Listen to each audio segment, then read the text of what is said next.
Okay, we're going to go to page 82 of the note spiral, and we're going to talk about conditional probability and contingency tables. First off, probability of A given B equals the probability of A intersect B. What this part right here is always true. This is not sometimes, this is not an if independent. This is always true. And please don't forget that line means given. So this reads the probability of A given B equals that intersection divided by B.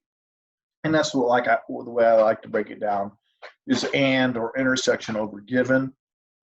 So I want to say intersection over the given because that may help me out. All right, in remembering things. And please don't forget that that's the intersection symbol. All right, so the table gives the results of a survey of the drinking and smoking habits of 1,200 college students.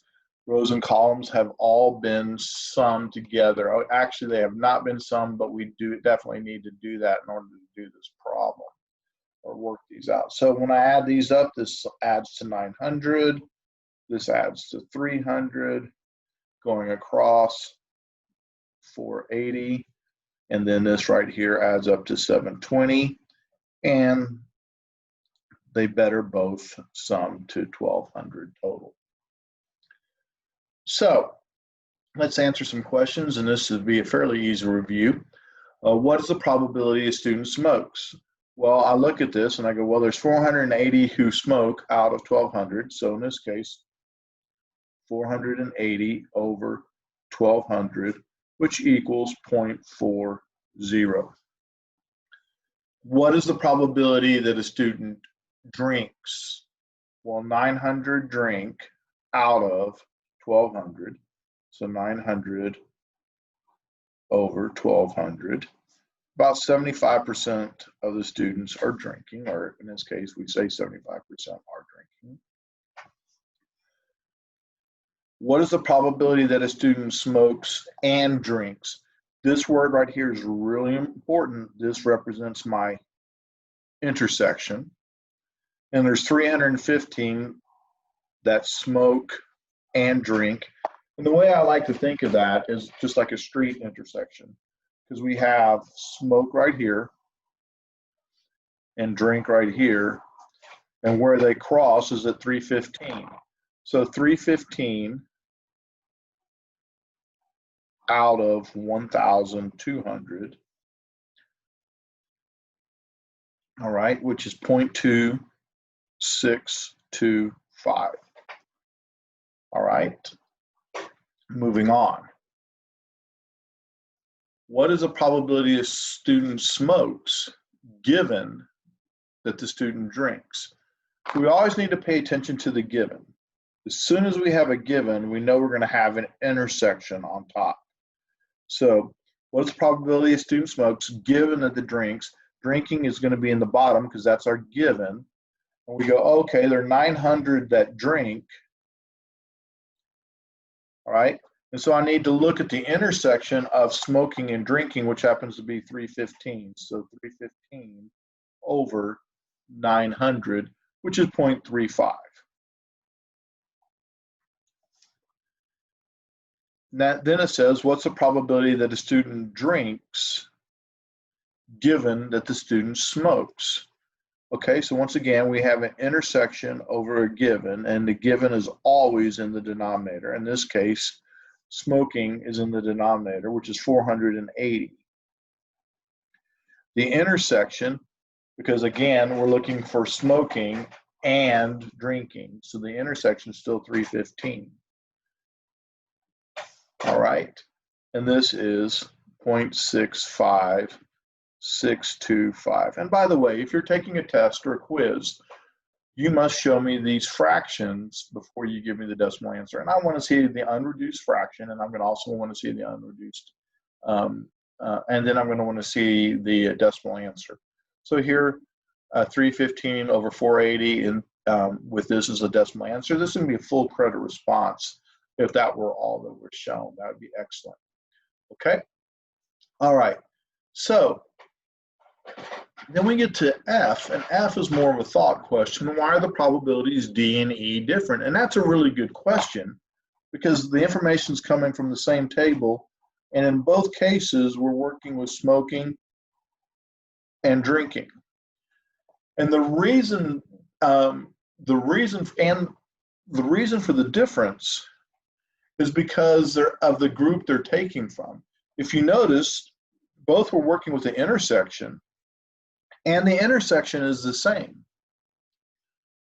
But this is taken from the group of smokers, and there were 900 smokers. This is taken from the group of drinkers, and there were 900 drinkers, because it was given that they drink. So from the group of drinkers, how many of them smoke? So 315 out of the 900 drinkers actually smoke. On the other hand, this one was taken from the smokers, and there's only 480 of them. So yes, the number of who do both is still the same, but we're looking at a smaller base group, the group of smokers. And that's why the difference. We're looking at two separate groups. So one was taken from the group of drinkers, which is 900, which was larger than the group of smokers that was 480.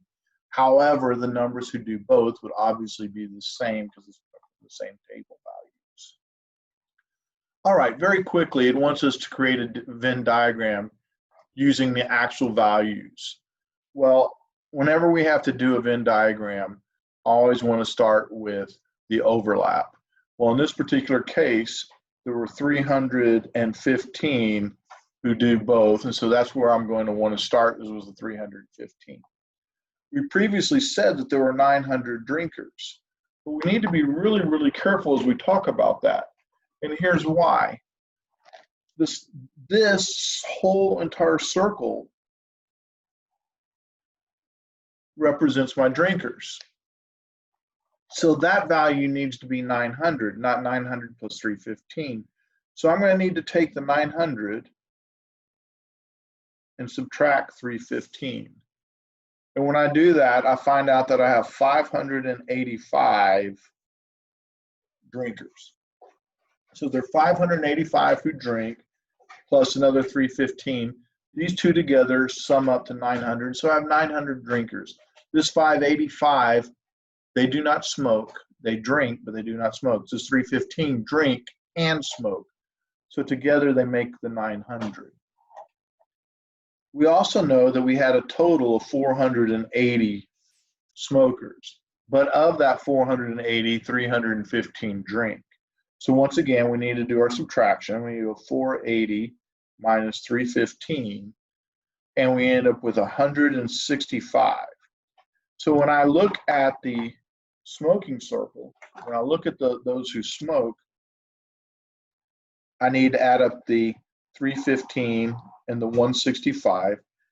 That gives me the 480.